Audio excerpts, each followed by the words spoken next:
Hello, स्वागत है आपका गुरुजी उत्तराखंडी चैनल पे। तो हम यहाँ पे बात करते हैं सैनिक स्कूल का जो आपका है ना, तो उसमें जीके का जो एक पोर्शन है सैनिक स्कूल में जीके।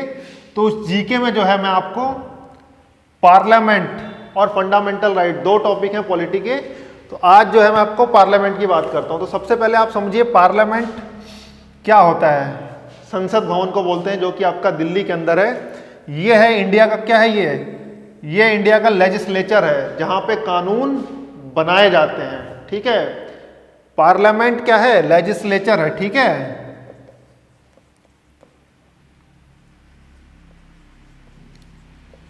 यहां पे जो है कानून बनाए जाते हैं। दूसरा होता है executive, PMO, prime minister office, या जितने भी ऑफिसर बैठते हैं वो होता है एग्जीक्यूटिव, जो कि इस लॉ को इंप्लीमेंट करते हैं।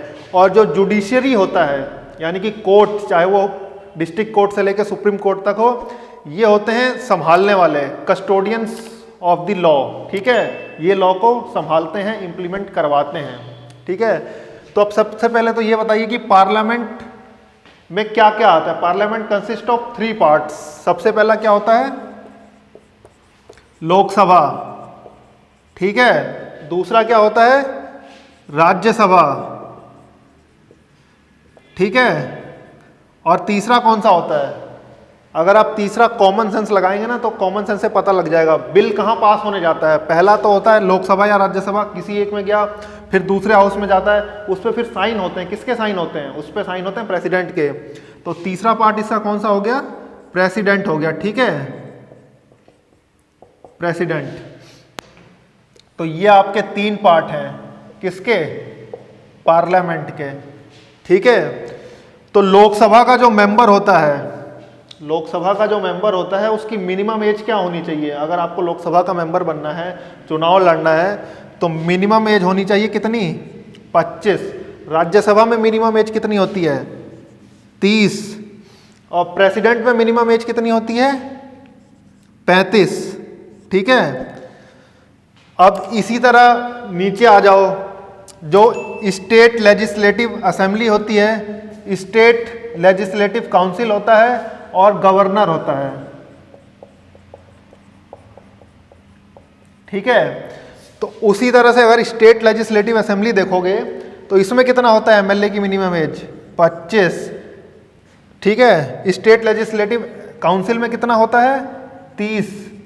और गवर्नर में कितना होता है? 35। ठीक है, ये चीज आपको पता लग गई, ये सेंटर का, ये स्टेट का। अब आप कहोगे मैक्सिमम एज कितनी होती है, तो याद रखना इंडियन पॉलिटिकल सिस्टम में कोई भी आपका मैक्सिमम एज लिमिट नहीं है। 70-80 साल की उम्र में डंडा लेके भी जो डंडा चल रहा है, वो भी डंडा लेके भी जो आदमी चल रहा है, वो भी जो है देश का प्रधानमंत्री बन सकता है, स्टेट का एमएलए बन सकता है, चीफ मिनिस्टर बन सकता है, कुछ भी बन सकता है। ठीक है, तो मैक्सिमम एज लिमिट कुछ नहीं है, सिर्फ एक क्राइटेरिया है, क्या है? मिनिमम एज लिमिट का। ठीक है, मिनिमम।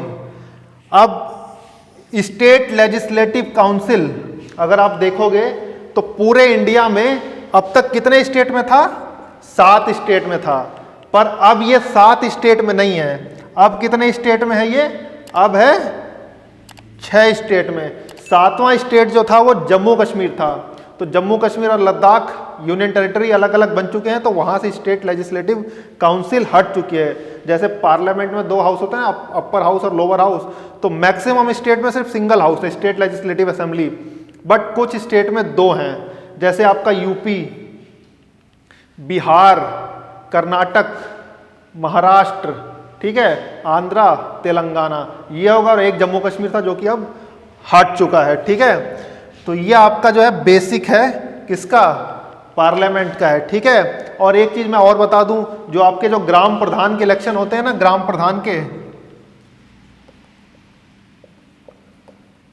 प्रधान के, इसमें मिनिमम एज पता कितनी होनी चाहिए? 21। ठीक है, जो आपके ग्राम प्रधान के इलेक्शन होते हैं। तो ये चीजें मैंने आपको बता दी। तो ये आपका एकदम बेसिक है, किसका? पार्लियामेंट का। ठीक है, पॉलिटी के अंदर जो आपके उसमें आता है। तो उम्मीद है आपको ये पसंद आया होगा। पसंद आया तो लाइक शेयर कीजिए और हमारे चैनल को सब्सक्राइब कीजिए। और आपको अगर एक कोर्स पूरा लेना है, जनवरी 2023 में जो आपका एग्ज़ाम होगा, उसके लिए हम कोर्स लॉन्च करने जा रहे हैं अप्रैल 2022 में, ठीक है, 2 महीने बाद। तो आपको अगर पूरा सिस्टमेटिक ढंग से तैयारी करनी है तो आप हमारा कोर्स जो है परचेस कर सकते हैं। कहाँ से परचेस करेंगे? टारगेट लर्निंग 5 ऐप के ऊपर जाइए, वहाँ पे जो है आपका कोर्स है, तो वहाँ से आप परचेस कर सकते हैं। ठीक है, थैंक यू।